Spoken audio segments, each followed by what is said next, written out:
The afternoon sun blazed mercilessly over Phoenix shooting range, casting long shadows across the concrete lanes where the sharp crack of gunfire echoed like thunder. Frank Morrison stepped through the glass doors, his weathered boots squeaking against the polished floor. At 72, his shoulders carried decades of stories, and his calloused hands bore the permanent tan lines of a man who'd spent more time outdoors than in. Behind the counter, 28-year-old Jake Thompson looked up from his clipboard, his perfectly pressed polo shirt and gleaming instructor badge catching the fluorescent light. Jake's eyes immediately assessed the elderly man shuffling toward him, faded jeans, a wrinkled flannel shirt, and hands that trembled slightly as they reached for his wallet. "First time here, old-timer?" Jake asked with a condescending smile, his voice carrying that particular tone reserved for those he deemed incompetent. Frank nodded quietly, "Just moved to the area. Heard you folks give good instruction." Jake's smirk widened as he slid the paperwork across the counter. "Well, we'll start you off with the basics. Safety first, right? Can't have accidents with folks who aren't used to handling firearms." The assumption hung in the air like gunpowder smoke. Frank simply signed his name with steady precision, each letter perfectly formed despite Jake's expectation of shaky handwriting. Before we continue, hit that like button and subscribe to discover more stories of heroes whose true strength lies beneath the surface. Because sometimes the most powerful people are the ones who never need to prove it. Other patrons filtered through the range, young professionals unwinding after work, weekend warriors with expensive gear, and college students learning marksmanship. Jake moved between them with practiced efficiency, his instruction crisp and confident. But when he returned to Frank, his demeanor shifted back to patronizing patience. "All right, Frank, let's get you set up in lane 12. We'll start with a .22 caliber, nice and easy for beginners." Jake handed him basic safety glasses and hearing protection, the kind reserved for first-timers. Frank accepted them without complaint, following Jake down the narrow corridor lined with shooting lanes. The range buzzed with activity, the rhythmic pop of smaller calibers mixing with the thunderous boom of larger weapons. Spent brass clinked against concrete, and the acrid smell of burned powder filled the air. At lane 12, Jake demonstrated proper stance with exaggerated slowness. "Feet shoulder-width apart, Frank. Good. Now this is how you hold the weapon." He positioned himself carefully, showing off his textbook form. Dominant hand high on the grip, support hand wrapped around like this. You want to squeeze the trigger straight back with the pad of your index finger, not the joint. Frank watched patiently, his blue eyes taking in every detail with the quiet attention of someone who'd learned long ago that listening revealed more than speaking. "Your turn," Jake said, stepping back with arms crossed. "Take your time. Remember, safety first." Frank approached the firing line, accepting the lightweight pistol with hands that Jake assumed would shake under pressure. But as Frank settled into position, something subtle shifted in his bearing. His stance wasn't textbook perfect. It was something else entirely, weathered and natural, like worn leather that had molded perfectly to its purpose. Jake frowned slightly. The old man's grip looked wrong. His support hand was positioned differently than the academy standard, and his stance had a slight cant that any instructor would correct immediately. "Hold on there, Frank. Let me adjust your grip. You've got it all wrong." Jake stepped forward, reaching to reposition Frank's hands. "You'll never hit anything holding it like that." Frank allowed the adjustment, though his weathered fingers seemed to naturally want to return to their original position. He said nothing, simply nodded as Jake continued his critique, unaware that he was correcting a grip forged not in classrooms, but in jungles where accuracy meant survival and silence meant staying alive. The morning crowd was lighter at Phoenix shooting range, mostly serious shooters who preferred the quiet hours before the weekend warriors arrived. Frank had returned 3 days after his first visit, and Jake greeted him with the same patronizing smile. "Back for more lessons, Frank. That's good practice makes perfect, especially at your age." Frank simply nodded, signing the familiar waiver. He'd spent the previous evening sitting on his small apartment's balcony, watching the desert sunset paint the mountains purple, while memories of distant places flickered behind his eyes like old film reels. At the equipment counter, Jake selected the same .22 caliber pistol. "We'll stick with what you know. Baby steps, right?" He handed Frank the basic safety gear, then paused. "Actually, let me show you a few more fundamentals. I noticed you were struggling with your grip last time." Other instructors moved through the range with their students. Sarah Chen worked with a nervous housewife on breathing techniques, while Marcus Rodriguez helped a teenager adjust his stance. The familiar symphony of instruction filled the air, patient explanations mixing with the controlled chaos of supervised practice. Jake led Frank to lane 8 this time, setting up a standard bullseye target at 15 yards. "We'll start close today, build confidence before we worry about distance." He demonstrated his grip again, movements precise and academic. "See how my support hand creates this solid platform. Thumbs forward, consistent pressure." Frank watched intently, though Jake interpreted his silence as confusion rather than careful observation. "I know it feels awkward at first," Jake continued, positioning Frank's hands on the pistol. "Your generation didn't grow up with proper instruction like we have today. A lot of bad habits get passed down." The comment stung in a way Jake couldn't have imagined. Frank's generation had indeed learned differently in rice paddies and mountain valleys, where bad habits didn't get passed down because they got you killed. But Frank absorbed the criticism without reaction, his face maintaining the same patient expression he'd worn through decades of bureaucratic briefings. "Now, sight alignment is crucial," Jake explained, standing behind Frank's shoulder. "Line up your front sight in the notch of your rear sight.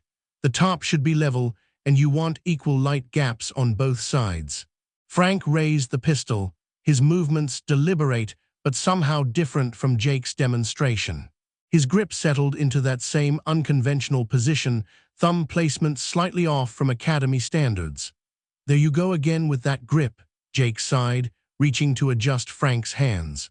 "Look, I know you might have learned this somewhere else, but trust me, 20 years of instruction experience doesn't lie. Hold it like this." Around them, other shooters focused on their own targets. A businessman in an expensive suit worked methodically through a box of ammunition, while two college friends challenged each other to increasingly difficult shots. The range's atmosphere hummed with concentrated effort and friendly competition. Frank accepted Jake's corrections without argument, though his hands kept wanting to drift back to their natural position. When Jake finally stepped back, satisfied with the grip adjustment, Frank took his time settling into his shooting stance. "Whenever you're ready," Jake said, checking his watch. "Remember, squeeze slowly, follow through, and don't jerk the trigger." Frank breathed steadily, his weathered frame surprisingly solid despite Jake's expectations. The pistol seemed to disappear into his grip, becoming an extension of his arm rather than a foreign object requiring conscious control. The first shot cracked across the range, sharp and clean. Jake peered downrange through his binoculars, expecting to see a wild miss or maybe a lucky hit somewhere on the target's outer rings. Instead, he saw a neat hole punched through the 9 ring, just slightly left of center. "Not bad for a beginner," Jake said, though something in his voice suggested surprise. "Probably just luck. Try a few more." Frank's second shot landed in the 10 ring. His third found the bullseye. By his 5th shot, Jake had stopped offering commentary, his confident smile slowly fading into something resembling confusion. "Interesting," Jake muttered, watching Frank's 6th shot join the growing cluster at the target's center. "Maybe you've done this before." Frank lowered the pistol, his blue eyes meeting Jake's for the first time with something that might have been amusement. "Once or twice," he said quietly. Word had spread through Phoenix shooting range about the quiet old man who could outshoot most of their regular customers. Jake found himself torn between professional embarrassment and genuine curiosity as he watched Frank sign in for his 5th visit that month. "Morning, Frank," Jake said, his tone noticeably different, less condescending, more cautious. "What are we working on today?" Frank's response was characteristically simple. Whatever you think would be helpful. Other instructors had begun paying attention. Sarah Chen had mentioned Frank's unusual accuracy to Marcus Rodriguez, who'd observed from a distance during Frank's last session. Even Range Master Bill Crawford, a former police sergeant with 30 years of experience, had started taking notice. "You know what?" Jake said, studying Frank's weathered face. "Let's try something different today. How about we move to lane 4 and work with the 9? See how you handle something with a bit more kick." Frank nodded agreeably, following Jake to the center lanes where the more serious shooters typically practiced. The morning crowd was diverse: off-duty police officers maintaining qualifications, security guards improving their skills, and competitive shooters preparing for matches. Jake selected a standard Glock 19, checking the action before handing it over. "This one's got more recoil than what you're used to, might throw off your accuracy a bit." As Frank accepted the pistol, his hands naturally fell into that same non-standard grip that had bothered Jake during their first encounter. But this time, Jake hesitated before correcting it. Frank's results spoke for themselves, even if his technique looked wrong on paper. "You want to stick with 15 yards?" Jake asked, setting up a fresh target. "Whatever you recommend," Frank replied, but there was something in his eyes, a quiet confidence that suggested he wasn't worried about distance. Jake positioned the target at 25 yards, further than most recreational shooters attempted with a handgun. "This might be challenging, but let's see what happens." Around them, the range maintained its steady rhythm of controlled gunfire. A young couple worked through basic marksmanship, while an elderly woman, obviously experienced, methodically grouped her shots with surgical precision. The contrast between students and masters was always evident in a place like this. Frank took his time examining the Glock, his movements suggesting familiarity despite his earlier claims of being a beginner. He checked the sights, tested the trigger pull, and settled into that unconventional stance that had puzzled Jake from the beginning. "Take your time," Jake said, though something in his voice suggested he was no longer coaching so much as observing. Frank's first shot with the 9 hit dead center. His second landed so close to the first that Jake had to use binoculars to confirm 2 separate holes. By his 5th shot, other shooters had begun to notice the impossibly tight group forming on Frank's target. "Jesus," muttered a police officer in the next lane, lowering his own pistol to watch. Jake found himself speechless as Frank continued shooting with mechanical precision. Each round found the bullseye or the tight ring surrounding it, creating a cluster that would have impressed competitive shooters half his age. "Where did you say you learned to shoot?" Jake asked when Frank finally lowered the pistol. Frank's response was measured, careful, here and there, picked things up over the years. But Jake was beginning to realize that, here and there, might have been places where accuracy wasn't a hobby, it was survival. The grip that looked wrong in textbooks suddenly made sense if you considered environments where speed mattered more than perfect form, where muscle memory had to work under stress that civilian shooters never experienced. Sarah Chen approached from the next lane, her own student taking a break. "Excuse me," she said to Frank, "but I had to ask, are you former military?" Frank's pause lasted just a moment too long. "Long time ago." "What branch?" Sarah pressed gently. "Army," Frank replied simply, but something in the way he said it suggested there was more to the story. Jake felt a flush of embarrassment, remembering his condescending attitude during Frank's first visit. "Frank, I owe you an apology, I assumed." "No need," Frank interrupted quietly. "Assumptions are natural. Most folks my age probably do need basic instruction." But as Jake watched Frank methodically clean the pistol with movements that spoke of decades of muscle memory, he realized he'd been dealing with someone whose expertise went far beyond weekend shooting. The question was, how far? The Phoenix shooting range felt different on this particular Saturday morning.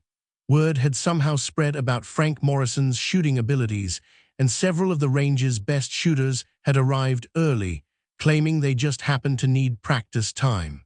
Jake found himself nervous as he greeted Frank at the counter. Over the past 2 weeks, he'd done some thinking about Frank's background, his mysterious army service, and his uncanny ability to outshoot people a third his age.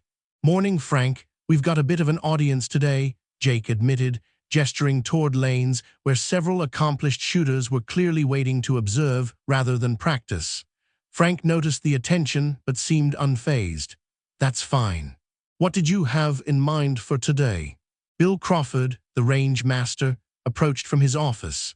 A bear of a man with silver hair and arms like tree trunks, Bill had seen everything in his 30 years of law enforcement and another decade running the range. "Frank, isn't it?" Bill extended his hand. "Bill Crawford, I've been hearing interesting things about your shooting." Frank shook Bill's hand with quiet respect. "Mr. Crawford." "Bill, please.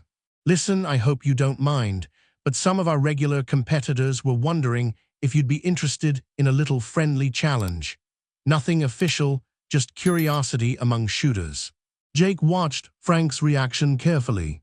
The old man's expression remained neutral, but something flickered in his blue eyes, not pride or eagerness, but perhaps the faintest hint of amusement. "What kind of challenge?" Frank asked. Bill smiled. "Nothing fancy. Standard bullseye competition. 50 yards, 10 shots, best score wins. Tommy Martinez over there is our current range champion, shoots competitive USBSA, and has more trophies than my office can hold." Tommy Martinez stepped forward, a lean man in his 30s with the confident bearing of someone accustomed to winning. His equipment was professional-grade custom pistol, specialized grip, competition holster that probably cost more than Frank's monthly rent. "No pressure, sir," Tommy said respectfully. "Just thought it might be fun. I've been hearing you're quite the marksman." Frank studied the group that had gathered serious shooters, off-duty cops, even a few military personnel who'd been practicing in the tactical bays. Their faces showed curiosity mixed with skepticism. After all, what could a 72-year-old man in discount store clothes possibly show them? 50 yards with iron sights? Frank asked quietly. "Standard competition setup," Tommy confirmed, "though if you prefer closer." 50 yards is fine, Frank said. "What about stakes?" Bill laughed. "Bragging rights mostly. Winner gets coffee and donuts bought by the loser." Frank nodded slowly. "Sounds fair, though I should mention I've got some vision issues. Cataracts makes the targets a bit fuzzy at distance." Jake felt his heart sink. He'd been hoping Frank would show well, maybe earn some respect from the range's accomplished shooters. But admitting to vision problems against a competitive shooter like Tommy seemed like admitting defeat. "We could move it closer," Tommy offered diplomatically. "No need," Frank said. "Just wanted you to know in case anyone was planning to bet money." The comment drew some nervous laughter from the gathered crowd. They moved as a group toward the longest lanes, where targets could be positioned at competitive distances. Jake helped set up the course of fire while Frank examined the range pistol, a basic Glock 17 that bore the scuffs and wear of thousands of rental uses. "You want to warm up?" Bill asked as Frank tested the trigger pull and sight alignment. "I'm fine," Frank replied, settling into his stance. That same unconventional grip that had puzzled Jake during their first encounter, the slightly canted position that looked wrong in every textbook but somehow felt perfectly natural in Frank's weathered hands. The range felt unusually quiet as the two men prepared to shoot. Tommy took his position first, his form textbook perfect, his expensive equipment gleaming under the fluorescent lights. He fired his 10 shots with mechanical precision, each round carefully aimed and deliberately placed. When the smoke cleared and the target was retrieved, Tommy had scored an impressive 94 out of 108 shots in the 10 ring, 2 in the 9 ring. "Nice shooting," Frank said genuinely, studying Tommy's target with respect. Tommy nodded his thanks, then watched as Frank stepped to the line. The old man loaded 10 rounds into the worn magazine, his movements economical and practiced. He raised the pistol with hands that showed no tremor despite his earlier mention of vision problems. The first shot rang out, followed by 9 more in steady succession.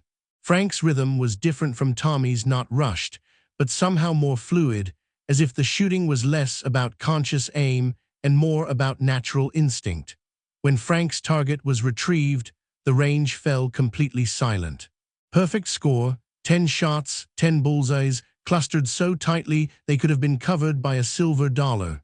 "Son of a bitch," someone whispered. Tommy stared at the target, then at Frank, his competitive confidence replaced by genuine admiration. "Sir, I have to ask, what's your background?" Frank looked around at the gathered faces, all waiting for an explanation that might make sense of what they'd just witnessed. "Like I told young Jake here," Frank said quietly, "I picked things up here and there." But Jake was beginning to understand that, here and there, might have included places where missing meant more than losing a competition. It meant not coming home. The challenge at Phoenix Shooting Range had drawn an unexpected crowd by its conclusion. Word had spread through the tight-knit shooting community about the elderly man who just outshot their best competitor, and people were asking questions that Frank Morrison had spent years avoiding. Jake stood beside Frank as Range Master Bill Crawford examined the target one more time, shaking his head in amazement at the impossibly tight group of holes clustered in the bullseye. "Frank," Bill said carefully, "I've been doing this for 40 years, and I've seen maybe 3 people shoot like that. All of them had very specific backgrounds." The gathered crowd waited quietly. Tommy Martinez, still processing his decisive defeat, studied Frank with new respect. Sarah Chen and Marcus Rodriguez had joined the group, along with several off-duty police officers and 2 men Jake recognized as retired military. Frank remained silent for a long moment, his weathered hands checking the pistol's safety one final time before setting it on the counter. The afternoon sun slanted through the range's windows, casting long shadows that seemed to age him even further. "You want the truth?" Frank asked quietly. "Only if you're comfortable sharing it," Bill replied. Frank nodded slowly, as if making a decision he'd been avoiding for years. "1st Cavalry Division, Vietnam, 1969 to 1971. Then some other places that didn't officially exist. 26 years total before I retired." The silence stretched longer this time. Jake felt pieces clicking into place. The unconventional grip that prioritized speed over textbook form, the natural stance that suggested muscle memory forged under pressure, the quiet confidence of someone who'd faced situations where accuracy meant survival. "What kind of other places?" asked one of the retired military men. Frank's smile was tired but genuine. "The kind where they sent people who were good at making difficult shots in difficult circumstances. Places where you learned that perfect form doesn't matter if it takes too long, and where missing meant your team didn't come home." Tommy Martinez stepped forward. "Sir, were you?" "Sniper," Frank confirmed quietly, "among other things. 2 tours in Southeast Asia, then various assignments that required discretion. Retired as Master Sergeant in 1995. Jake remembered his condescending attitude during Frank's first visit and felt heat rise in his cheeks. He'd been teaching basics to someone who'd forgotten more about shooting than Jake had ever learned. "That grip you kept correcting," Frank said to Jake with gentle amusement, "was developed for rapid engagement at close range. Not pretty, but effective when speed matters more than precision. Old habits die hard." Bill Crawford let out a long breath. "Master Sergeant, I owe you a beer. Hell, we all do." Frank waved off the attention. "I came here to practice, not to show off.